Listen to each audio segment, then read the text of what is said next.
பாட்டில் கண்ணாடி பாட்டில வச்சு அடிச்சுக்கிட்டு இருக்காங்க. தூள் பாட்டில உடைச்சு தூள் அடிச்சு ஒரு பெண்மணியோட ஷோல்டர்ல அடிச்சிருக்காங்க.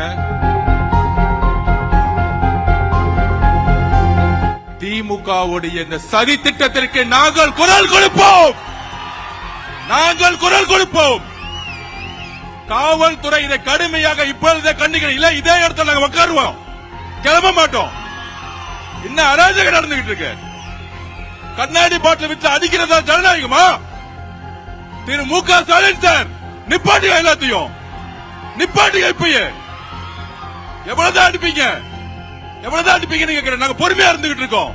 திருப்பி அடிச்சா தாங்க மாட்டீங்க சொல்லிட்டேன் நானு. நாங்க பொறுமையா இருந்துகிட்டு இருக்கோம். இன்னைக்கு கண்ணாடி பாட்டில வச்சு எங்களுடைய பெண்கள் மேல அடிக்கிறீங்க. இதுக்கு பதில் சொல்லவில்லை என்றால், இதுக்கு தீர்வில்லை என்றால் நாங்கள் கைது செய்தாலும் நாங்க இங்கதான் உட்கார போறோம். இப்ப நம்ம உட்காருவோம், இங்கேயே உட்காருவோம்.